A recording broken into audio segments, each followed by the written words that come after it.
without further ado, Corey Stewart is joining us now. Chairman Stewart, I'm very upset over this. I can't even hide my disdain for what happened, but I thank you for being with us now, sir.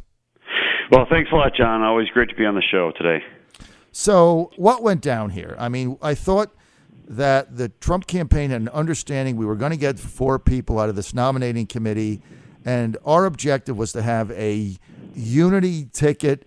We gave Cuccinelli and Cruz the majority of the delegates. We know they had a big turnout there. It was the right thing to do. Everybody would have gone away from that convention shaking hands. Now it's divided, it's fractured, and everybody's upset, me included. Why did this happen? You know what happened? The real leadership in the Cruz campaign, Chris Shores and others, who are very decent people, by the way. We worked things out. It was clear that, Cruz has done a very good job. The Cruz campaign did a very good job of, working, since last year, really, to organize delegates. And, I'm not going to take that away from them. And everything was set. We thought we had a fair slate. It was slightly in favor of Cruz, but we had our Trump people on there. But what happened at the last minute was that Ken Cuccinelli came in. He had nothing to do with raising the delegates and bringing delegates to the convention. He was not involved in that.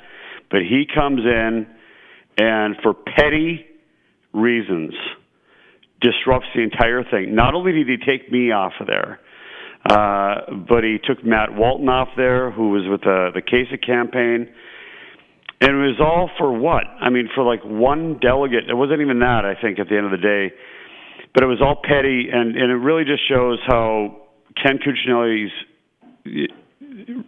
reputation, his actions, have just sunk to an all-time low. If there's ever been a perfect example of a Waterloo for a candidate, for a political official in modern times, it's Ken Cuccinelli.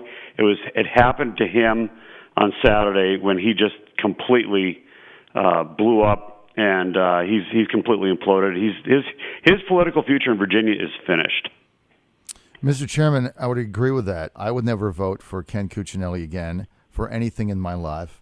My wife, Ann, who is much more conservative than I am, so, she's been a Cuccinelli, she voted for him and all that and handed out stuff for him, said that she wouldn't vote for him to be dog catcher in Virginia ever again for the rest of her life. And if he ever ran for anything, that she would dedicate herself to defeating him because in her view, she said, the guy is a very divisive figure.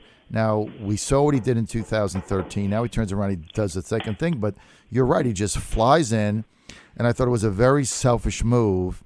And, we all could have come out of that convention, Chairman Stewart, locking arms, doing the right thing, having a unity ticket, getting everybody on the same page, vowing to beat Hillary in the fall regardless of who the nominee is. And instead, we have what we have now, which is we're more divided than ever, more upset than ever, and over what? And I tell you the other thing, and I know I said this to you man to man when we were talking on Saturday night when this thing was done, the Trump campaign, Corey, could have easily abandoned you for purposes of expediency and said, okay, no Corey Stewart, just give us somebody else. We can still have the 4. We'll be fine with that. They could have thrown you under the bus and allowed Cuccinelli to embarrass yourself and the Trump campaign nationally, but we didn't do that. I mean, the one thing about the Trump people, they're loyal, they're fair, they're honest, and we were like, no, we're not going to let our chairman get kicked off the ticket under any circumstances,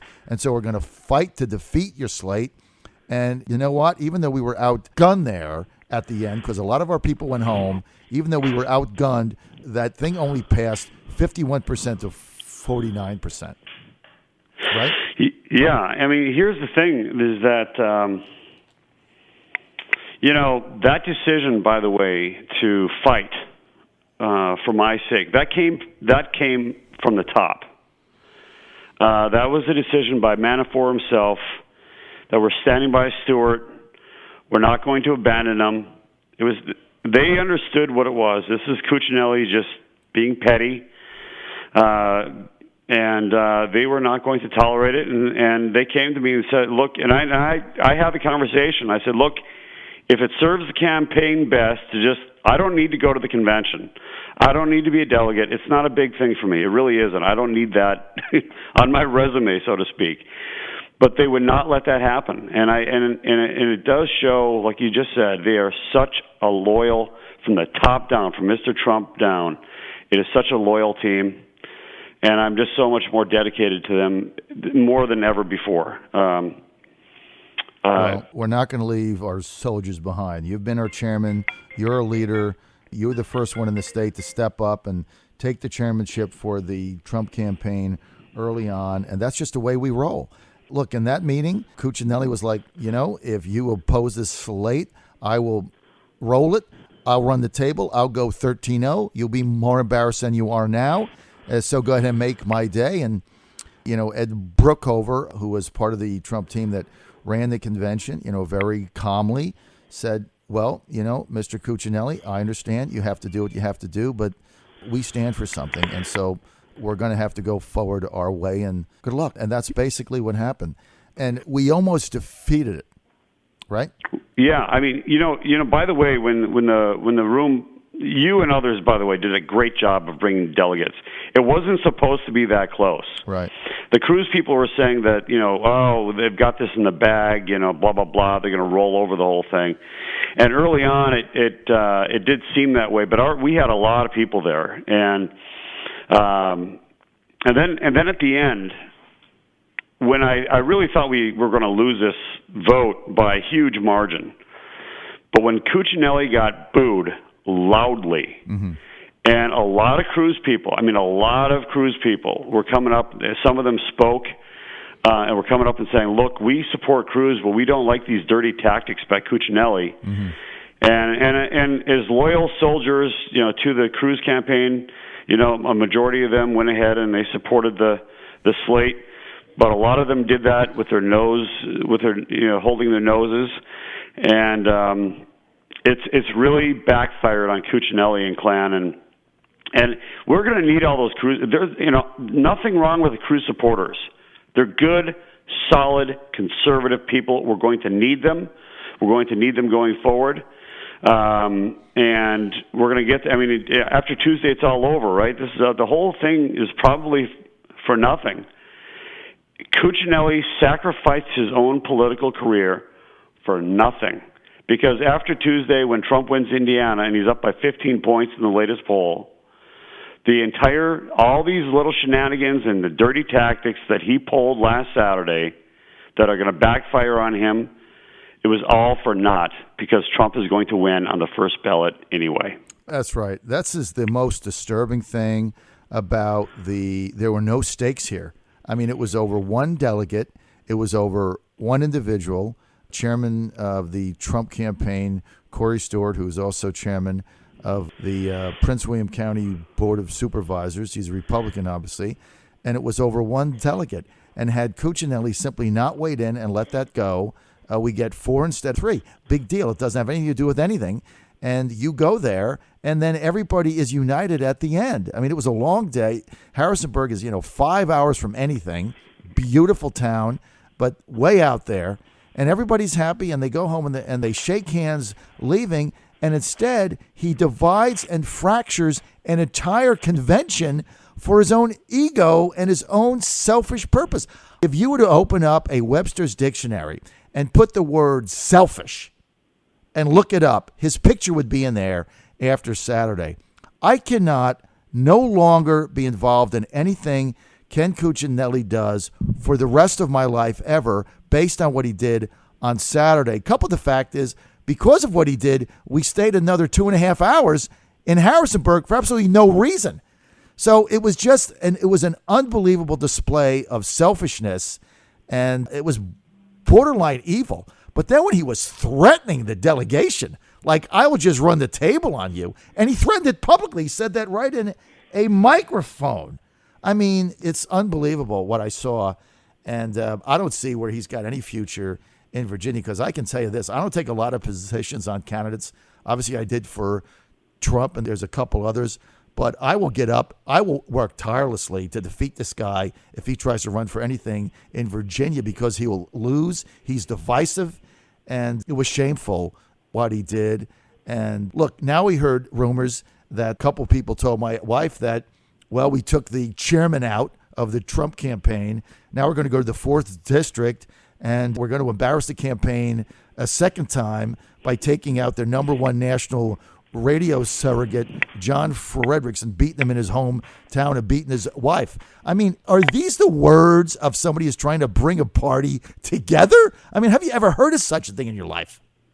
It's just simple arrogance. I mean, Cuccinelli wants to prove that he's in control of the party of Virginia, and clearly there was some leftover.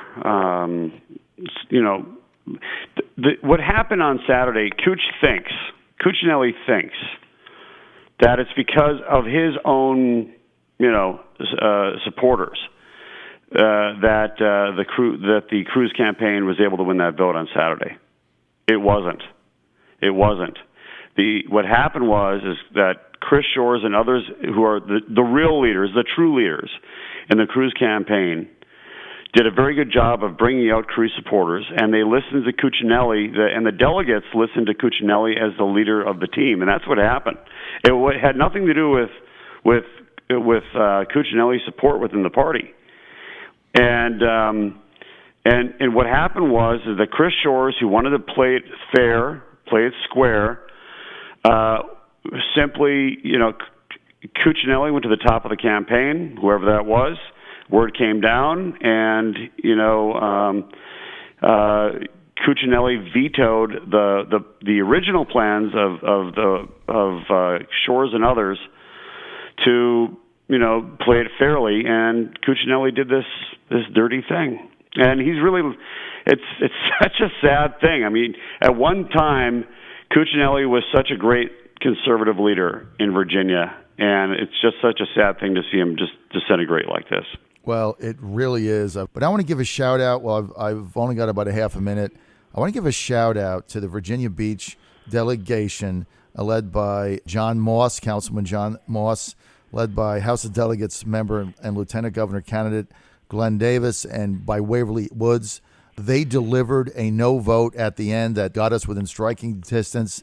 It was 57-3. They almost ran the table. And a lot of those people in Virginia Beach were there for Cruz, but they had a sense of fairness, and they did the right thing. And so kudos go out to Waverly Woods, John Moss, Curtis Colgate, Glenn Davis for doing the right thing.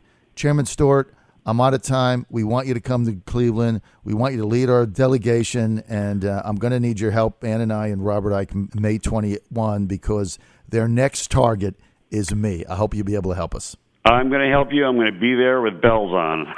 I'm going to be there, and I will be in Cleveland as well. The campaign wants me to go. I'm going to be in some capacity. Obviously, it's not as delegate, but I'm going to be there to lead, and I'm going to be there on the 21st to help you out as well. All right, Chairman Stewart, thanks for being with us.